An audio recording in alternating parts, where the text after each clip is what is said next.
They began the 70s as the top band in the US, and then abruptly broke apart. For 30 years they lived high and low, from adoring stadiums to jail cells, from wealth and luxury to near-death experiences.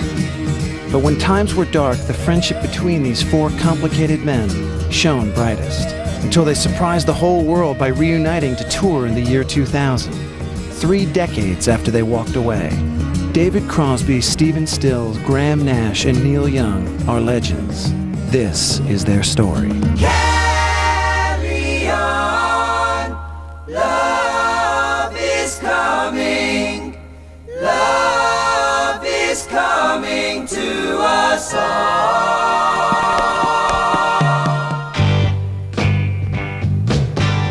The first time I saw Neil, I was going across Canada on this tour with this little folk group, and he was doing exactly what I wanted to do when I got back, was to get a great rhythm section and play folk songs on an electric guitar. Every time you touch her. We drove down to Los Angeles in a '53 Pontiac hearse, and we're in traffic, and I guess Stills saw us, so he ran up to us and got us, and we pulled over. Neil Young teamed up with Stephen Stills in 1966 to form one of the greatest California rock bands, Buffalo Springfield. There's something happening here, but what it is ain't exactly clear. The Springfield found immediate success, but conflicts between the two stars, Stills and Young, combined with Young's desire for a solo career, caused tension from the start. Stills said later that he wanted to be in the Beatles, and Neil wanted to be Bob Dylan. Oh, hello, Mr. Soul, I dropped by to pick up a reason. The relationship was a bunch of 19 and 20-year-old guys just getting something together for the first time in the spotlight of, interviews and attention that they'd never had before. We lost the ability to stay in the moment, which is what you have to do to perform.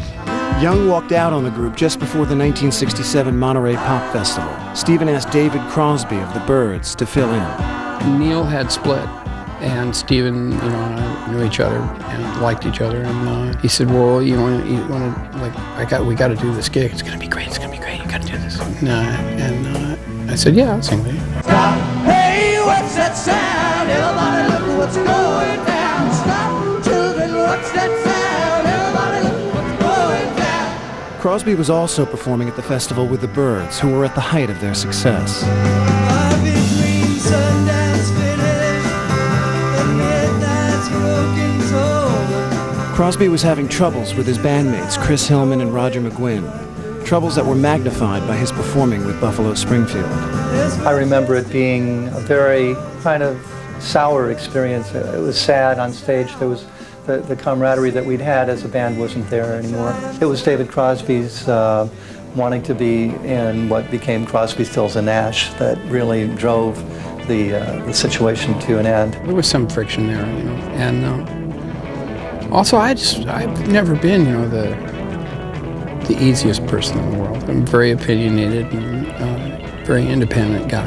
8 miles high, and when you touch down. They said, we'd rather do it without you.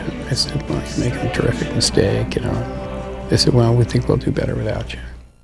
When Buffalo Springfield split for good, Crosby and Stills decided to team up.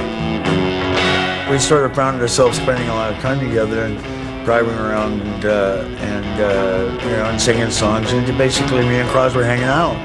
And we went and saw Graham sing with the Hollies, and then Cass comes up and whispers to me, "Do you think you guys need a harmony singer?"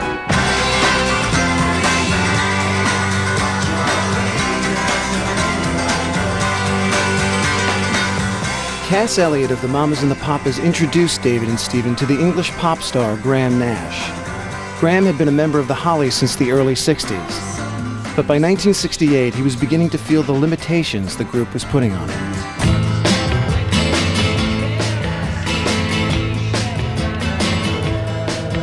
When I made the decision to leave the Hollies, 3 things had happened. One, I was getting frustrated that I was writing songs that I thought were pretty cool and that they didn't want to record. Secondly, they wanted to do an entire album of Bob Dylan songs in a kind of Las Vegas horn section, swing band kind of thing. And the third thing is that I'd actually been befriended by this teddy bear called David Crosby.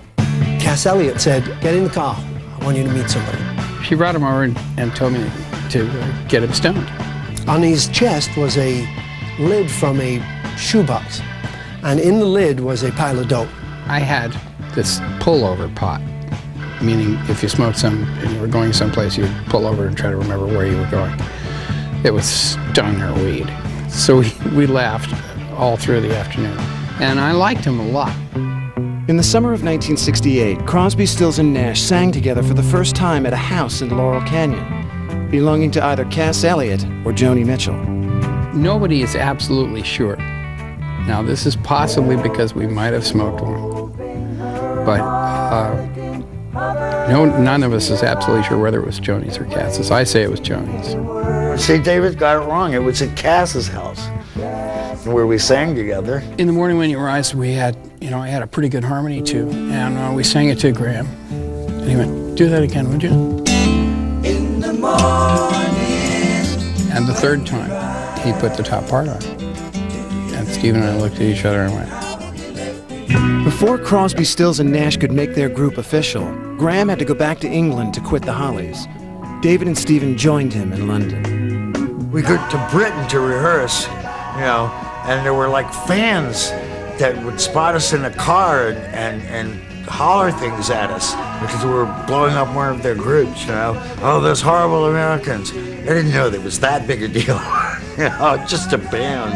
The trio rehearsed their songs and started looking for label interest. We did attempt at one point to get on Apple Records. It was an up-and-coming new record label, obviously controlled by the Beatles and Peter Asher at the time. We actually auditioned for George and Peter. Blackbird fly. And we sang it very well, and they passed, which I think they probably, in hindsight, were not happy about.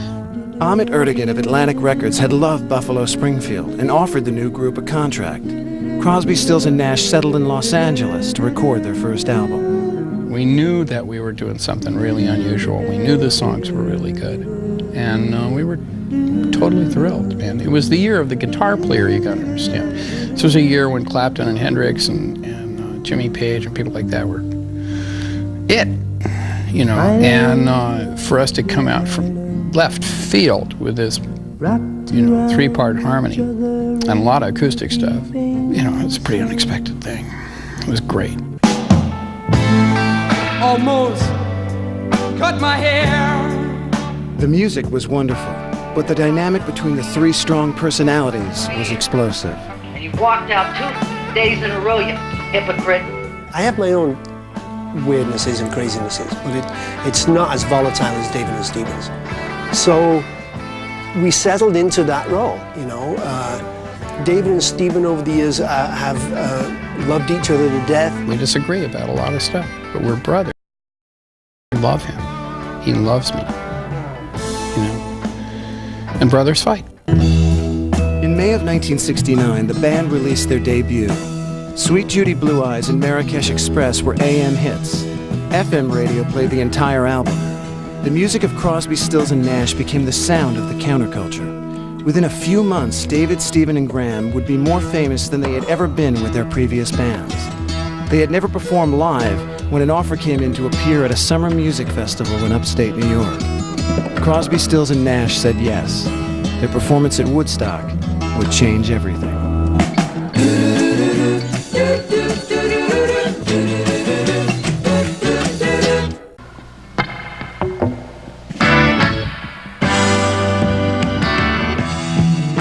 In the summer of 1969, Crosby, Stills, and Nash released their first album to immense critical and commercial acclaim. Then it was time for the group to tour.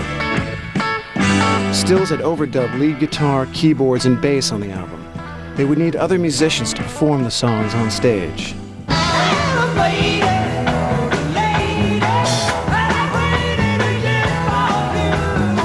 It was Atlantic Records president Ahmet Ertegun who suggested Stephen's former bandmate Neil Young would be the perfect addition. I'd been casting about for a keyboard player. I wanted another musician to play off of. But I'm talking it over with Ahmed one day.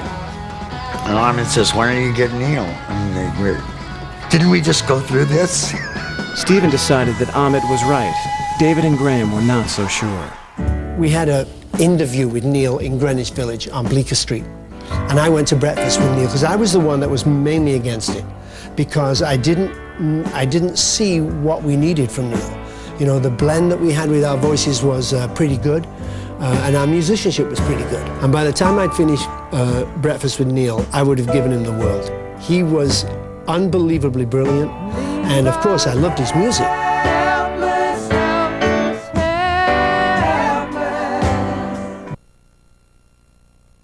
Songs, how are you not going to invite him in? You know, listen to the songs, man. Good Lord. I'd ask him to join the group if I had 25 people in it.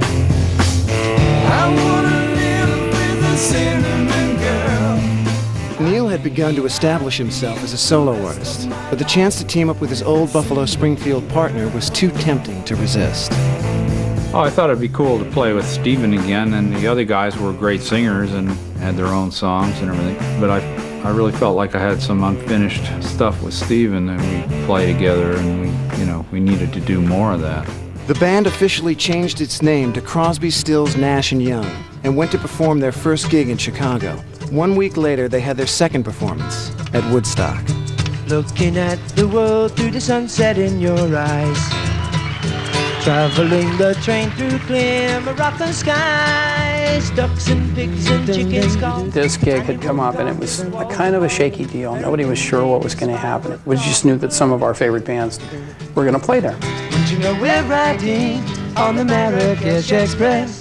The big nervousness that everybody, makes a point of, when Stephen said. Tell them who we are. They don't know. You just sing. Hello. Yes. The point was that all the people that we really cared about were all standing right behind us.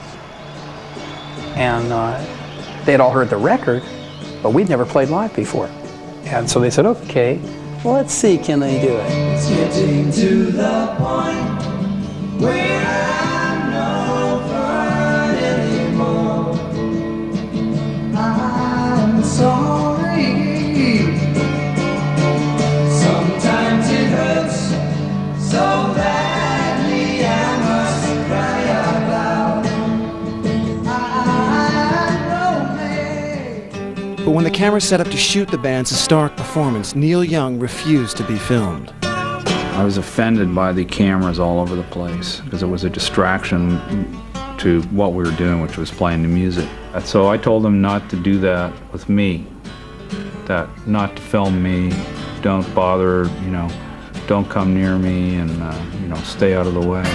After Woodstock, the band's reputation grew with every show they performed. No privacy, no respect for the sanctuary, the dressing room. Look at them. No, you got to run. No, you got to hide. Within a month after their first gig, Crosby, Stills, Nash and Young were superstars. Their performance in New York's Fillmore East created such pandemonium the crowds refused to leave the venue. Concert promoter Bill Graham began stuffing money underneath the dressing room doors until the band returned to the stage.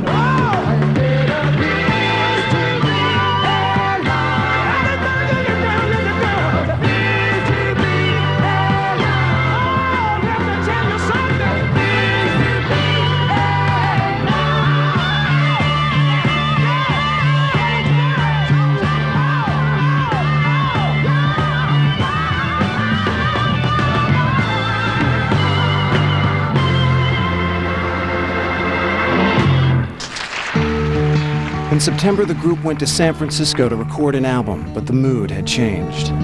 24 years ago, I come into this life, the son of a woman and a man who lived in strife. He was tired of being poor. David suffered a huge loss when his girlfriend Christine Hinton was killed in a car accident. When I made Deja Vu, I was very sad. My girlfriend had just been killed, And a lot of the time I would come into the studio and just sit on the floor and cry. I wasn't very together. I'm amazed that we did as good a work as we did. The band managed to finish their album, but it was a tough time to begin the longest tour any of them had ever been on. You are on the road, must have a code that you can live by. Deja Vu was released in March of 1970 at the same time the Beatles broke up. CSNY were rock's new superstars. Their singles Woodstock, Our House, and Teach Your Children were all over radio. They were the symbol of peace and love, except between themselves. Well, you know, there was one time in Denver where we had some trouble about rehearsals or something, and they had booked a tour, and once again that never really works for us, because the first day we were rehearsing with a new bass player. Once we got to know the guy and started playing with him, it was great. So there was a big fight around then. We used to fight a lot, sort of like a hockey team, you know? The puck's flying around, and Neil tells this great metaphor about playing hockey. And the team's really clicking and everything, and then all of a sudden the gloves are up and they're all fighting, and then they pick them back up and they go back to playing hockey again. It's kind of like that. In May of 1970, the band recorded what would become their most profound political statement, a reaction to the shooting of 4 Kent State college students at an anti-war rally.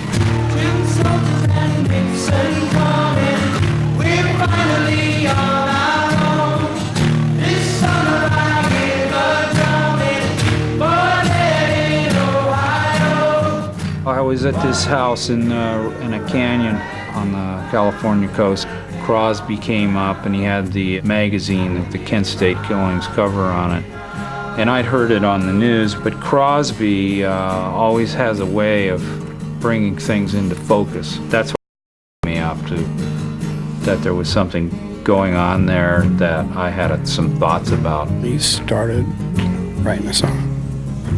And when it was done, I called Nash, I think, and said, get the studio. Get any studio. Get it now. We're on our way. And we cut it, and it was out in a week.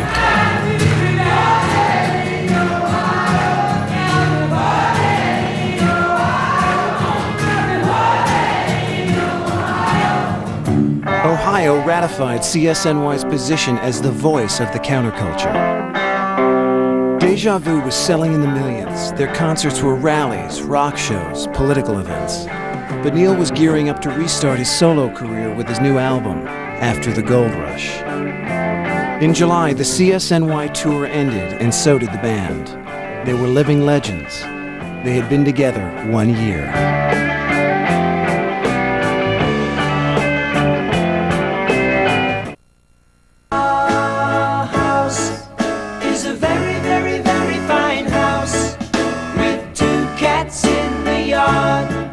At the end of 1970, Crosby, Stills, Nash & Young had become the biggest band in America. Then at the peak of their fame, they walked away. We got together at a certain point in time, and it had a huge effect on a lot of people, including ourselves. And then, but we always planned from the beginning to go off in different directions and do different things, and it just was a loose organization.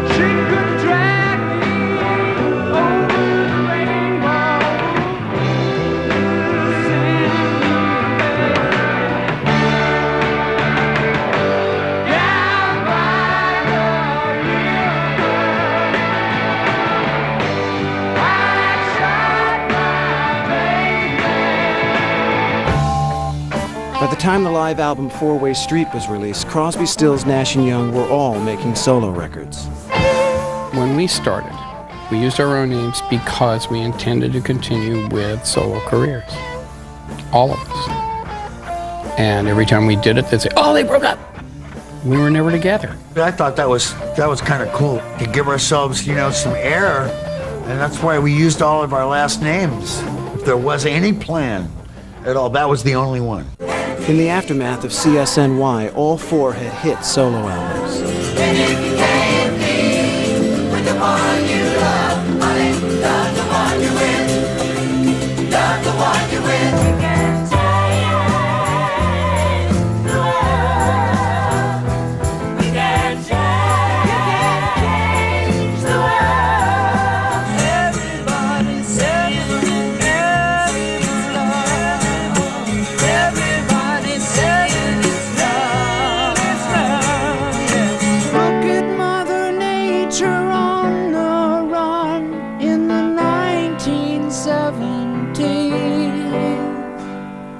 while Stills and Young were leading their own bands, Crosby and Nash began making music together as a duo. David and I knew that we had a musical link, and we always have and always will have. There's probably nobody currently that sings harmony the way Nash and I do, or can.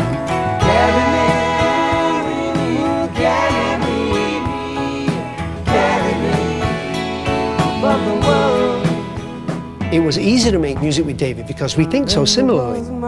It was a joy. We had great songs, starting with the first Graham Nash David Crosby record. Young's solo music propelled him to the top of the charts. In time, his association with Crosby, Stills, and Nash began to seem like a brief side trip in what was always essentially a solo career. All the people that I play with, they all know me, that I'm moving along and that I may not stay forever and that I might be back. And, you know, as long as everybody knows that from the beginning, it's great to see everybody, and change is good for music. So real musicians understand that, and they don't worry whether you're playing with them this year or not. I wanna live, I wanna give. I've been a miner for a heart of gold. The only one of us who's gone off on his own and been really successful is Neil. And he's done that brilliantly. In 1973, Neil was on the road when he called on David and Graham to join him. After the tour, the trio contacted Stephen, and they all ended up in Hawaii. They began recording new songs, going so far as to shoot an album cover photo. But the reunion was not to be. When people plan things for us to do, thinking that, oh, what a great opportunity, sometimes it didn't work out, you know, because it wasn't. We weren't looking at life that way at that time. Wind blowing through my sails. The relationship between Crosby, Stills, Nash, and Neil is very much like a frozen pond.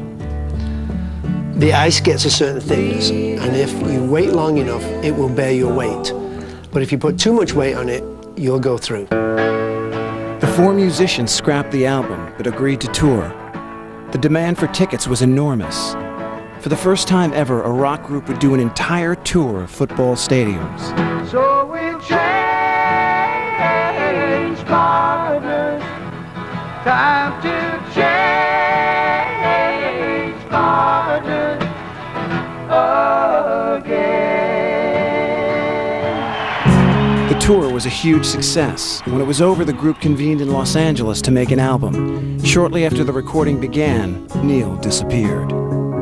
We started it, we cut 2 tunes. Neil said he'd show up the next day. Never saw him again.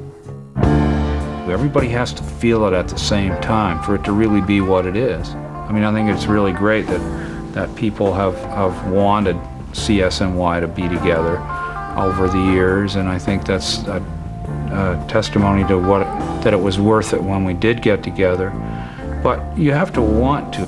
After those sessions fell apart, the band members went their separate ways. Move along quick, it furthers one to have somewhere to go. Prejudice is slick when it's a word game, it festers and grows.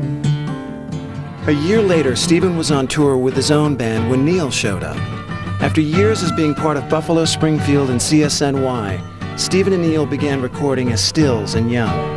We make lots of room for each other, and we listen to each other, and there's little spheres of influences, you know, and Neil and I have a way of saying things in 3 sentences that it might take him and David all day to get to. Stephen and Neil have a special chemistry, the same way that Nash and I do. And I love you, I love you, I do. Stephen's always wanted to work with Neil, and I think he always will. And I think that goes both ways.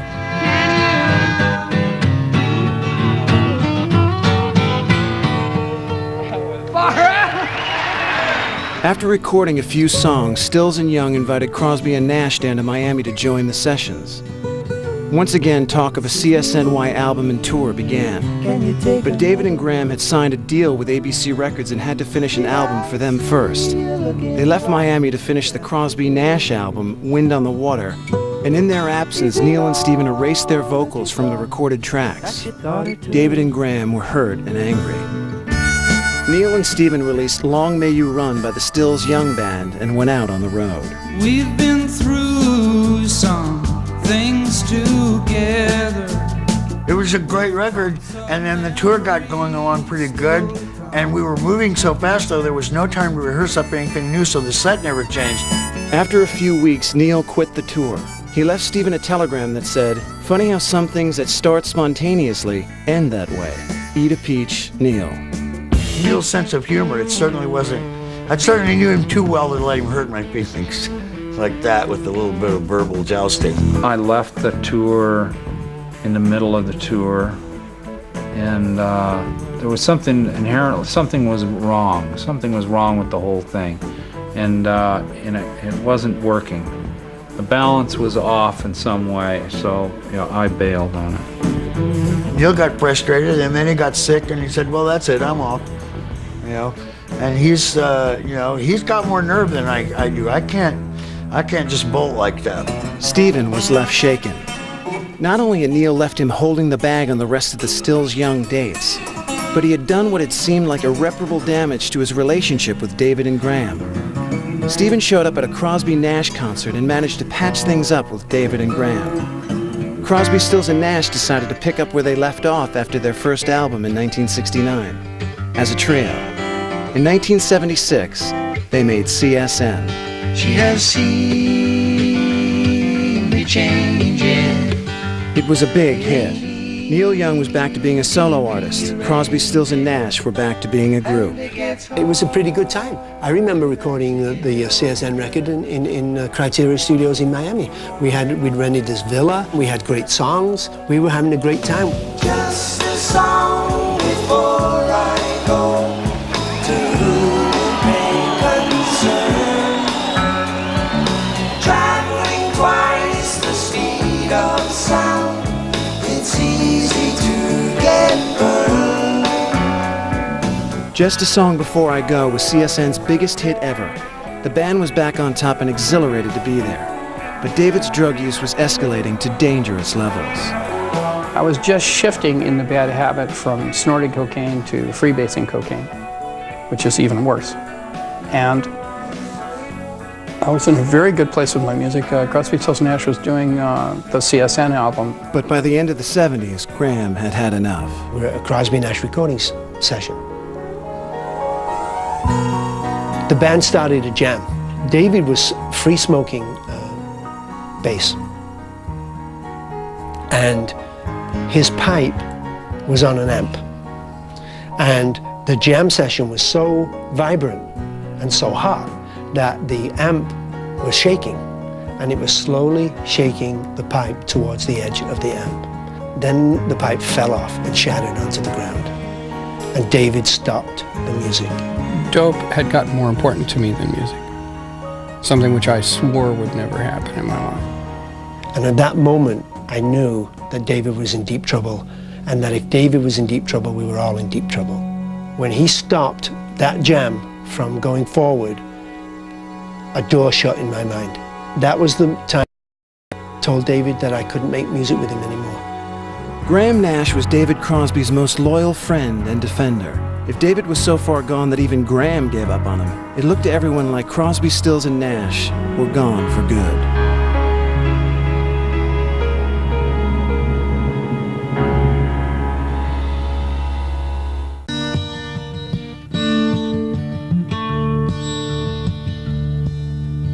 In 1981, Crosby, Stills, and Nash were divided again, this time because of David Crosby's drug addiction.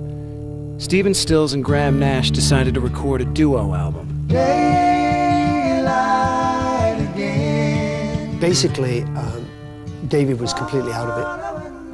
Stephen and I had a lot of music to make, so we decided that we were going to make music without David. Graham and I were we're just gonna make a Stills Nash record. It's the only combination we haven't done. Can't blame him, man. That was right near the end of my drug use days, and I was about as dysfunctional as a human being could be and not be dead. We handed it into Atlantic Records, and they said, no, we want a CSN record. I said, there is no Crosby, he's gone. He said, well, we don't want the record. So now we're $600,000 into the record out of our own money, right? And I talked with Stephen, I said, what should we do? And then we had to make room for Dave, and he changed some things that really wish he hadn't, and then there were some other things that were great additions. It came out much better than it should have.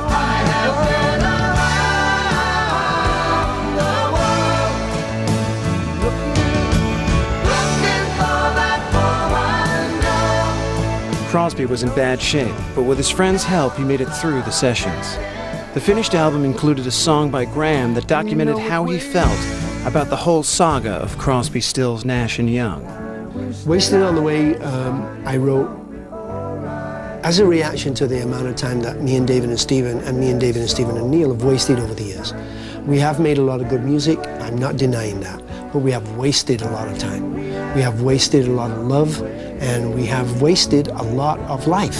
So much water moving underneath the bridge.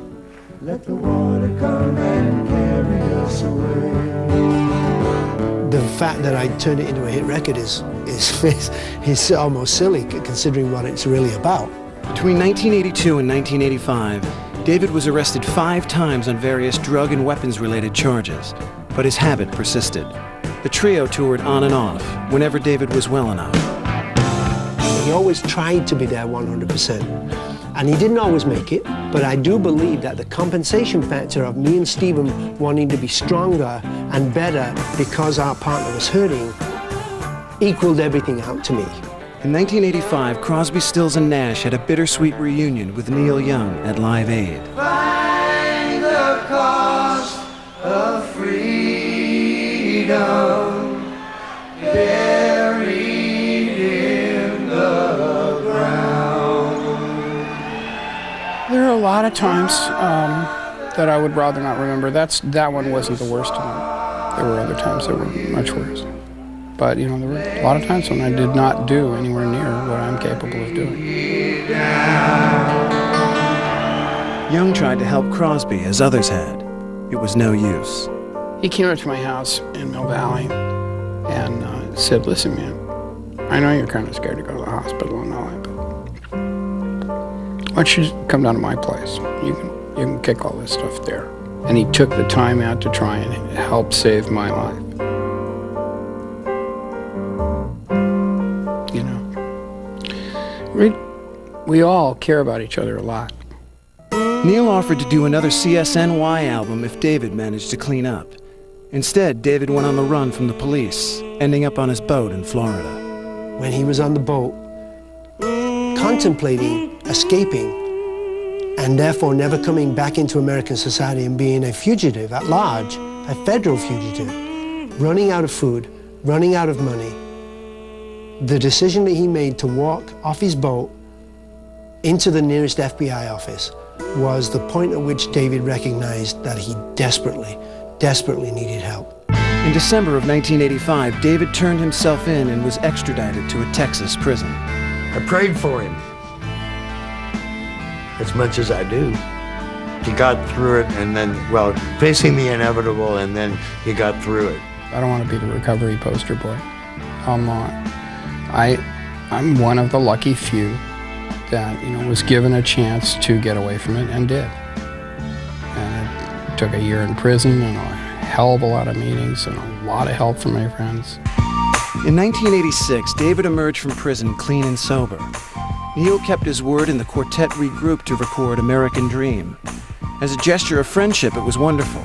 But musically, it was not the triumphant reunion fans had waited 16 years to hear.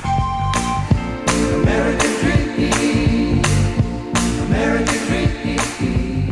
It was part of a bargain that we would get together if David got straightened out. I don't remember a bit of it, and I'd really rather not discuss it. We really didn't get together. We were just in the same area.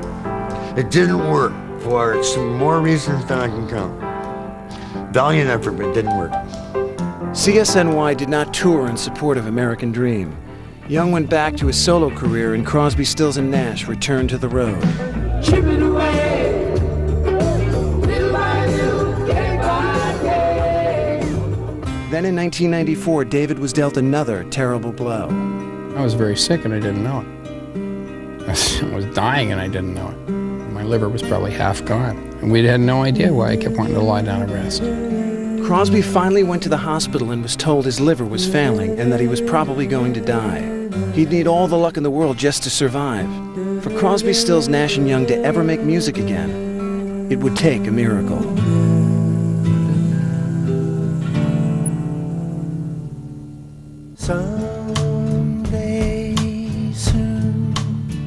In 1994, the future of Crosby, Stills and Nash was in doubt, as David Crosby's health was in serious decline. I went to UCLA. They sat me down and he said, David, what the deal is you have hepatitis C, and your liver is just about destroyed, and you're going to die unless you get a transplant fairly soon. And he put me on the list, and we started to wait. David's friends stuck with him through his ordeal, with Graham Nash keeping vigil at his bedside. The head of medicine there at UCLA called me one day and said, we found a liver for David. We're going to prep him. Do you want to come? I wish him the best, and I go to the door and I turn around and I says, now look, don't you leave me with Stills. And he burst out laughing and I burst out laughing. Crosby's will to live prevailed again. He made it through the operation, got a new liver, and regained his health. The puzzling part isn't my descent and rise. The puzzling part is the amazing good luck that has happened and continues to happen in my life. I am an incredibly fortunate man. When David was well enough, Crosby, Stills and Nash returned to the road. In 1997, they were inducted into the Rock and Roll Hall of Fame. Then they were dropped by Atlantic Records. When we signed with Atlantic Records in 1969, we signed for 6 records, and I think we've only just done 6 records, and it's 30 years later. The last couple of records that Atlantic put out of ours, I didn't think that they cared about at all. And so we wanted a clean break, and we wanted a fresh start. I don't think it's fair to blame just that one record company. They all went through the same metamorphosis. These guys are lawyers and accountants. They haven't got a clue about music. Crosby, Stills and Nash decided that they wanted to make new music with or without a new record deal. In 1998, they put up their own money and began recording. Then Stills got a call from Neil Young, who was working on a Buffalo Springfield box set. The two old friends got together at Neil's ranch to listen to the tapes of their first band. Basically, we were reliving our childhood, and I played him this new song that I was working on and asked him if he would come down and help David and Graham, and I, cut that. I thought that was a cool idea, so a few weeks later I went down there, and I actually didn't even call him. I just waited till I was well on my way down there and then called him from a roadhouse. Young began recording with Crosby, Stills and Nash, and soon they had more than an album's worth of material. I go, Neil, this is not you guesting on a CSN record anymore. What are we doing? He said, well, looks like we're heading into a CSNY record, doesn't it? Looking forward, all that I can see is good things happening to you and to me. The third studio album by Crosby, Stills, Nash and Young was released in the fall of 1999. The group had made one album in the 70s, one in the 80s, and one at the end of the 90s. They called it Looking Forward. It speaks to everything that I'm feeling. I want to look forward. I've done enough explaining what we did wrong in our middle years. And I'm looking forward to how much fun we're going to have rediscovering the joy of being together. CSNY agreed to tour for the first time in 25 years, but the dates were put on hold when Graham Nash broke both of his legs in a freak boating accident. I must tell you that as a musician, this was one of the strangest sounds I ever heard when I broke my legs. And I thought, I've really hurt myself here. I did not think about the tour. I didn't think about anything. Graham had been sailing with his family when a storm came up. He was thrown in the air by the waves. When he landed back in the boat, he shattered his legs.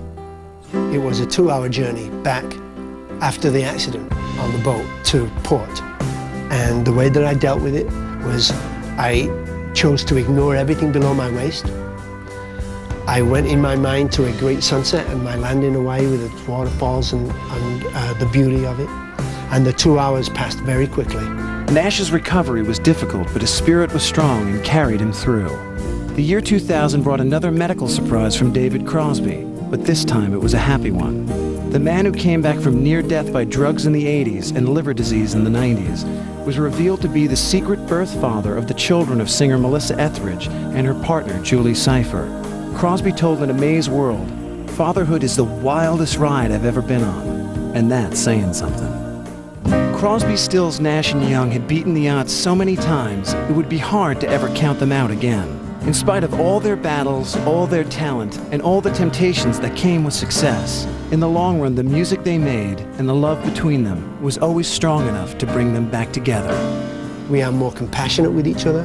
We're more understanding of our own weaknesses and strengths. We are more sensitive. Nash is a gentleman. And I would have always put him at the center of the group. I think he's the central guy. Graham, he's really great in the studio, and he works really hard to keep things going, keep things organized. Stephen, explosive, brilliant, passionate guitar player, musician, singer, writer. How can you compete with Stephen Stills? He's a great musician. You can't compete. You can't compete with Neil. Neil's a brilliant, deep guy, but a huge creative force, and he changes the chemistry. Me, I'm kind of a lunatic. I can't categorize myself very well. David is more the soul of the catalyst in the spiritual level of things, in some ways, to me. And then Stephen is just my bro. And I love to play guitar with him. Between the three of them, they're just never going to let me down. We're just different. And we make lots of room for each other, and we listen to each other really assiduously, like we did when we first started when we were kids. I must tell you that the feeling between the four of us has never been better. In the morning, when you rise, do you think of me and how you left me crying? Are you thinking of telephones and managers and where you got to be at noon? You are living a reality I left years ago. It quite nearly killed me. In the long run, it will make you cry, make you crazy and old before your time. And the difference between me and you, I won't argue right or wrong, but I have time